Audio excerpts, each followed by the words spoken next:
Good morning students. बेटा class 8th का chapter 11 का हम बेसिक करेंगे। चैप्टर 11 में हम क्या है, डायरेक्ट एंड इनवर्स प्रोपोर्शन। ठीक है बेटा, मेन पहले आता है प्रोपोर्शन होता क्या है। ये आपका सिंबल होता है प्रोपोर्शन का। जैसे हो सकता है वेरिएशन। क्या होता है वेरिएशन? मतलब कुछ चेंज आ रहा है, बोलते हैं ना वेरिएशन आ गया, कुछ चेंज आ गया। मार्क्स में वेरिएशन आता है, बोलते हैं कि टीचर आपका से पहले इसके मार्क्स कम थे, अब मार्क्स ज़्यादा आ गए, मतलब कुछ वेरिएशन आया मार्क्स में, तो वही आपका कुछ चेंज आना आपके पास ये। ठीक है, जैसे मान लो आपके पास दो क्वांटिटीज आपके पास, अगर एक में कुछ चेंज आ रहा है तो बी में क्या कुछ चेंज आएगा, तो क्या उसमें वेरिएशन आ रहा है आपका सी। ठीक है बेटा, रेशियो क्या होता है बेसिक आपका सी, इससे पहले समझो आप ये रेशियो क्या होता है, ए रेशियो बी। ये सिंबल होता है रेशियो का, दो डॉट आपका, इसका मतलब क्या है ए अपॉन बी आपका सी। रेशियो यूज करते हैं कंपेयर करने के लिए चीज़ों को आपके पास। एक आता है प्रोपोर्शन, जैसे A ratio B equal C ratio D आपका सी। अगर आपके पास दो रेशियो आपस में इक्वल है ना, उसको बोलते हैं प्रोपोर्शन।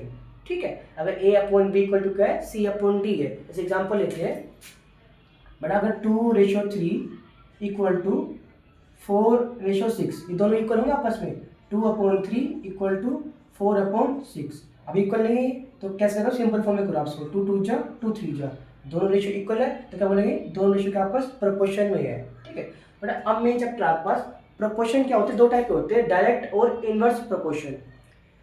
डायरेक्ट क्या होता है आपके पास, अगर आपके पास मान लो दो वेरिएबल है या आपके पास क्या है, दो क्वांटिटी, जैसे आपके पास क्या है, दो क्वांटिटीज है, बट अगर दोनों क्या है डायरेक्टली प्रोपोर्शन, मतलब क्या है कि अगर एक इंक्रीज होगी ना, दूसरे भी क्या होगा आपके पास इंक्रीज होगी आपका सी। अगर आपके पास कोई दो वेरिएबल है या आपके पास दो कोई क्वांटिटीज है, अगर एक का प्राइस बढ़ता है दूसरे प्राइस क्या बढ़ेगा आपके पास, या एक का अमाउंट बढ़ता है दूसरा भी अमाउंट का आपके पास बढ़ता है, आपके पास इंक्रीज हुआ आपके पास सी। ये बेटा साइन किसका होता है, प्रोपोर्शन का है, याद रखना हमेशा। इसको हटाने के लिए क्या आता है, हमेशा एक आता है कांस्टेंट। आगे क्लास से पढ़ोगे ना तब भी क्या आएगा, हमेशा याद रखना ये। इसको रिमूव करने के लिए हमेशा क्या आता है, कांस्टेंट आता है हमेशा। ठीक है, यहाँ पे के है, किसी और जगह कुछ हो सकता है आपके पास, इसकी वैल्यू फिक्स होती है आपके पास कांस्टेंट की। ठीक है, तो x इक्वल टू क्या आ गया यहाँ पे के वाई, तो के क्या आएगा x, ये y मल्टीप्लाई में जाके डिवाइड में, x upon y equal to k है। ये क्या आपका फॉर्मूला है किसका, डायरेक्ट प्रोपोर्शन का। एग्जांपल देखो बेटा, मानो आपके पास एक टॉफी है, 10 रुपए की है, 5 टॉफी कितनी होगी, 50 की होगी। मतलब अगर टॉफी बढ़ी है तो प्राइस भी बढ़ा है ना, मतलब अगर एक चीज बढ़ी है दूसरी भी क्या हो रही है आपस बढ़ रही है, एक का इंक्रीज दूसरे का इंक्रीज, उसको बोलते हैं डायरेक्ट प्रोपोर्शन। इसी का उल्टा क्या है, इसका इनवर्स क्या होता है, इनडायरेक्ट प्रोपोर्शन या इनवर्स प्रोपोर्शन, दोनों बात सेम है।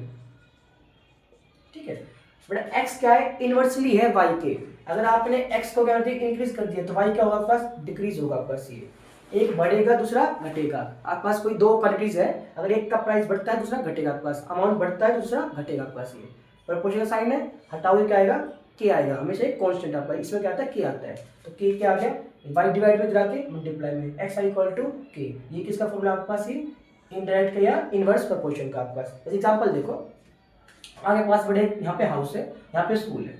हाउस और स्कूल का डिस्टेंस हमने फिक्स मान लिया, आपके पास मान लो 2 किलोमीटर आपका सी। आपके पास हाउस और स्कूल का डिस्टेंस क्या है, फिक्स आपका सी। बट अगर आपकी जो स्पीड बढ़ेगी तो टाइम आपको कम लगेगा ना। जैसे मान लो बस में जा रहे हो आप लोग, बस की स्पीड ज़्यादा है तो टाइम मिलेगा आपको कम लगेगा ना। अगर एक चीज़ इंक्रीज हो रही है दूसरी क्या हो रही है आपके पास, डिक्रीज हो रही है, वो क्या होता है आपके पास, इनवर्स प्रोपोर्शन।